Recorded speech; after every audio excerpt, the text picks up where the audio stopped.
This is a poem I wrote a couple years ago. It's called Born a Crime.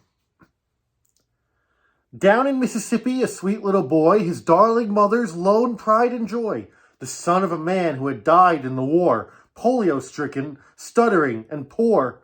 Visiting family so far from home, the Chicago boy may never have known the horrors for black folk in old Dixieland, where fraternization had long since been banned. They said that he whistled. We know that's a lie. He looked at a white woman and just had to die. Two fully grown men with hate in their heart were all too eager to play their part. The shade of his skin was his only crime, a tragic victim of a merciless time. They beat and they shot him. No mercy was shown, the awful result of the seeds we had sown. From 1619, when the first came in chains, blacks were stripped of their identities and their families and their names. Thoughts of their humanity were all brushed aside, while each generation was brutalized and died. They were bought and sold like cattle, or worse, branded and whipped and raped and cursed. The blood and treasure were relentlessly spilled as 4 million sacrificial lambs were killed. And even emancipation did not end the time when just being born black was seen as a crime. Black codes, Jim Crow, vagrancy laws, the beast of racism grew out new claws. And juries of your peers, they don't count at all if none of your peers can answer the call. With white juries, white lawyers, white judges, all white, a trial is just a verdict that's not worth the fight. You walk to the courthouse, and who's at the door? It's a gray-clad granite soldier of the old Civil War, and the rebel flag that flies high above your case is there to remind you of your subservient place. Poor Emmett Till, those racists confessed, and still their guilt was never addressed. They went home free, forever, for good, as the judge and the jury all wore the white hood.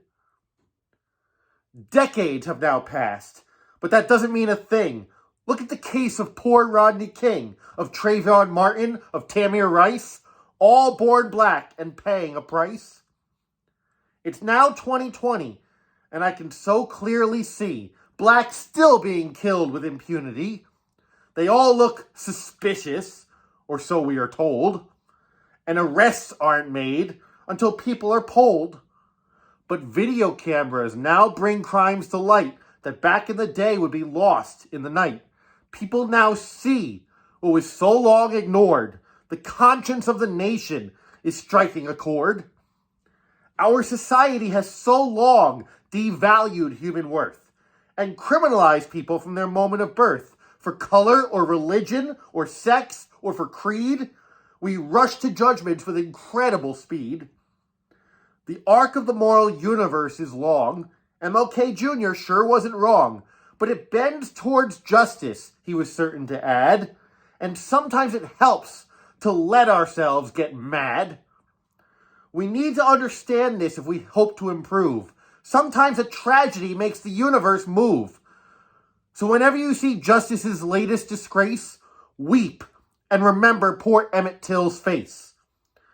But don't just feign anger. Fix what you can. Go and embrace your dear fellow man. Tear off the white hoods and stamp out the hate. That's how you really make America great.